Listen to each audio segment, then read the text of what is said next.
Shalom, puji nama Tuhan. Hari ini kembali kita akan merenungkan sebagian dari firman Tuhan. Renungan hari ini saya ambil dari kitab Amsal 15 ayat yang ke-23. Demikian firman Tuhan. Seseorang bersukacita karena jawaban yang diberikannya, dan alangkah baiknya perkataan yang tepat pada waktunya. Di atas sedang berbicara tentang komunikasi. Saya akan bawa ayat di atas dalam hubungan komunikasi antara suami dan istri. Komunikasi dalam kehidupan rumah tangga adalah bagian yang sangat penting. Kekurangan komunikasi antara suami dan istri atau jarang berkomunikasi akan membuat hubungan menjadi tidak harmonis.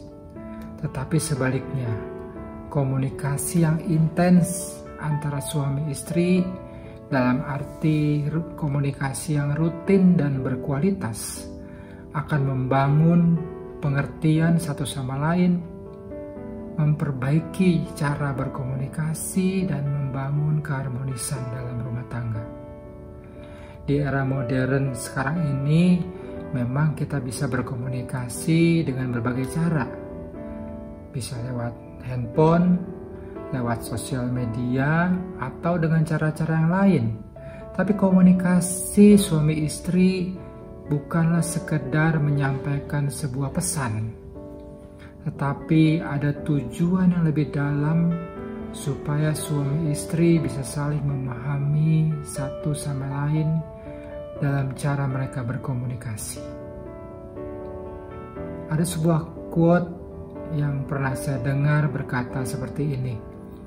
Komunikasi bukanlah tentang keterampilan berbicara. Bukan seberapa pintar Anda berbicara, tetapi komunikasi adalah kemampuan dalam mendengar. Contohnya seorang sales. Seorang sales yang sukses bukan seorang sales yang pandai berbicara menjelaskan produk yang dijualnya.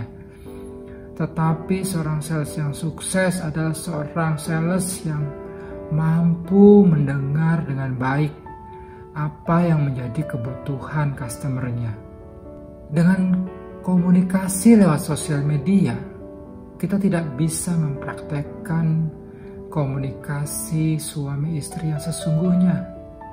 Walaupun dalam hal penyampaian pesan, hal itu bisa dan mungkin dilakukan.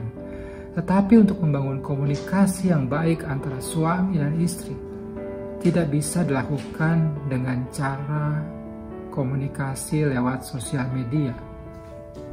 Kembali mari kita lihat ayat firman Tuhan yang tadi kita baca. Pada bagian pertama dikatakan seseorang bersukacita karena jawaban yang diberikannya. Jadi sebelum menjawab, dalam saat kita berkomunikasi, alangkah baiknya kita harus bisa menangkap apa yang dimaksud oleh lawan bicara kita. Kemudian setelah kita menangkap maksud dari lawan bicara kita, berilah jawaban dengan lemah lembut. Berilah jawaban dengan baik. Latihlah cara kita menjawab dengan lemah lembut, sehingga jawaban yang diberikan memberikan damai dan sukacita bagi lawan bicara kita. Pada bagian kedua dari Amsal 15 ayat ke-23 tadi dikatakan alangkah baiknya perkataan yang tepat pada waktunya. Artinya saat kita berkomunikasi, usahakan kita lebih banyak mendengar daripada berbicara. Karena dengan mendengar, kita akan menangkap maksud dari lawan bicara kita. Dengan mendengar, kita menghargai lawan bicara kita. Dan pada saat mendengar pun, kita harus sungguh-sungguh mendengar dengan mata yang tertuju kepada lawan bicara kita. Jangan mendengar sambil lalu. Jangan mendengar sambil main handphone. Atau mendengar tetapi kita sibuk melakukan sesuatu. Yang berikutnya juga, saat kita berbicara, jangan suka memotong pembicaraan orang lain. Jangan suka memotong pembicaraan lawan bicara kita. Pahami betul maksud lawan bicara kita. Izinkan dia berbicara sampai selesai. Baru kita mulai berbicara atau menanggapi lawan bicara kita.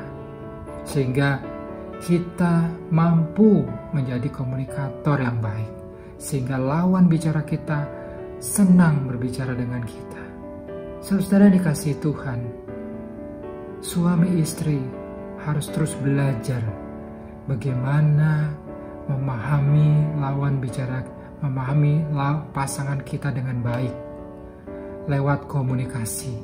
Karena komunikasi adalah salah satu sarana penyatuan di dalam kehidupan rumah tangga. Komunikasi salah satu cara untuk membangun keharmonisan dalam rumah tangga.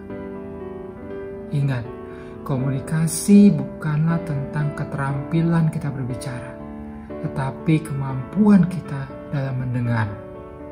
Bangun komunikasi yang intens dengan pasanganmu hingga suasana surga hadir dalam keluargamu. Tuhan Yesus memberkati.